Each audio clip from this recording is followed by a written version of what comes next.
Hey guys, what's going on, dudes? It is David here. We're back with another video. Now, in this video, guys, we shall be discussing Marcus Mariota, the number one quarterback or the starting quarterback for my team, that is the Atlanta Falcons. Now, Marcus Mariota has played three games. And let's just say this. I gave him a chance. I gave him 3 games, and this is the perfect opportunity for him to have had his chance, try and press the coach, and now it's time to move on to Desmond Ridder. Now, let's just say this. Marcus Mariota, in terms of his 2022 stats, the most important stats for a quarterback, he has 640 yards passing, which is 25th in the NFL. So there are 7 QBs worse than him in terms of passing. And let's also remember that some of those quarterbacks that are probably below him are probably injured, like Trey Lance and Jeremy Garoppolo, who just came in. Justin Herbert probably has more passing yards. So in considering of passing yards, that's not really that good, considering Marcus Mariota is 25th in terms of passing yards. And there are quarterbacks that have had injuries, that have been dealing with injuries, have had to come out of the game and be replaced by other people that are lower than him. Touchdowns. He has 3 touchdowns. Yeah, you heard me. Marcus Mariota has 3 touchdowns in 3 games. That, in his own right, is just a simple factor of why I don't believe in Marcus Mariota. And I'm willing to give him 2 more games, but I'm not willing to give him half the season.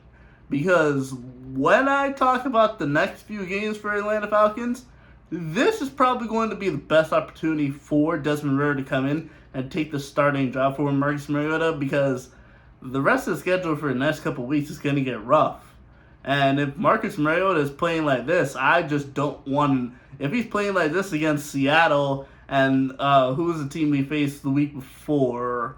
We faced Seattle, the Rams and the Saints. And the Rams and Saints put a good number on Marcus Mariota, so I just want to say this. And when it comes to his touchdown interception rating, it's not even that better. He's 50-50.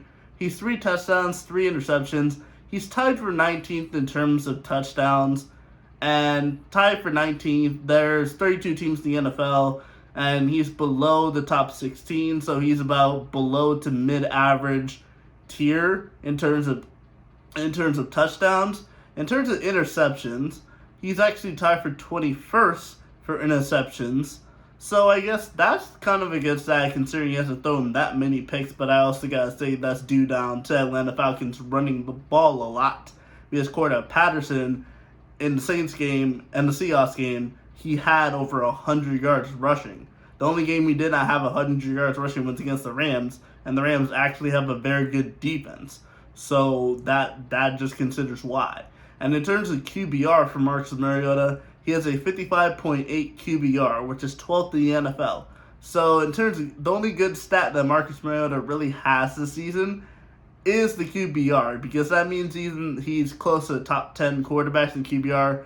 But I mean, it's really not that big of a deal in terms of me when it comes to QBR. I look at the stats more than anything over QBR, and what I've seen in the games is just not enough.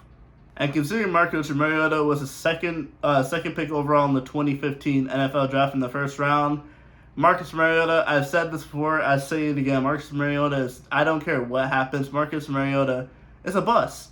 That's just plain and simple. Marcus Mariota is in fact a bust. So in the regular season so far in 2022, Marcus Mariota is 50 for 79, 63.3 completion percentage rating, 640 yards, 8.1 yards per throw, 3 touchdowns, 3 picks. And his QBR rating, like I said, is a 80. That's not his QBR. I think his passer rating is an 85.4. Taking a look at the next few games for Atlanta Falcons, let's just say if Desmond Ridder doesn't start now, I don't see Desmond Ridder starting until week 10. And that is being polite. That is being very polite when it comes to me saying Desmond Ridder doesn't start until week 10. The next game we have is this Sunday against the Cleveland Browns. Cleveland Browns, yes, they have a very good defense, but they're missing Deshaun Watson. And considering that the Cleveland Browns that are missing Deshaun Watson and Jacoby Brissett is actually playing really, really decent. And I honestly gotta say this, even though Myles Garrett is there, I think this is a perfect opportunity for the Falcons to start Desmond Ridder. And if they don't, well, it's just gonna get a lot worse because next week after that we face Tampa Bay, and Tampa Bay's defense just held Aaron Rodgers to only 14 points. And Aaron Rodgers was mostly passing that game, and they held Aaron Rodgers to 14 points. Aaron Rodgers scored 14 points in the first 2 quarters. They did not score a single point. They did not score a single point for the rest of the game. Tampa Bay's defense is gonna rock us. Then we play Kyle Shanahan and his defense, and Nick Bosa is gonna have a field day. Fred Warner is gonna have a field day against this offensive line. It's just gonna be worse for Atlanta Falcons. Then we play the Bengals, who are starting to get everything back together in terms of their whole team, considering the first 2 weeks for the Cincinnati Bengals were terrible because the Bengals were 0-2, but they just recently won this past week, and that's just going to be a good thing. Now, I would say on week 8, when we're playing the Carolina Panthers, that is the perfect time to start him, but the next week after that, in week 9, we're playing the Chargers. So I'd wait until after the Chargers in week 9 to officially start Desmond Ridder if we don't start him in this game for the Cleveland Browns.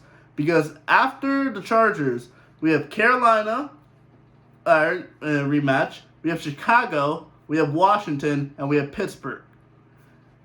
I feel like past week 10, I know I want Desmond Ridder to start right now, but I feel like past week 10, starting up the Carolina Panthers in week 10, that is definitely the personal favorite opportunity for me for the Atlanta Falcons to start Desmond Ridder. It gives them an early start to ahead of next season. And considering I don't really think the Falcons are going to be on that many wins by week 10, it's basically just going to give them a simple time to get involved with the scheme, involved with how they play, get him ready for next year if he is going to be a starting quarterback for next year. And that just leads into everything. So, yeah, Marcus Mariota, 3 touchdowns, 3 interceptions, 640 yards passing.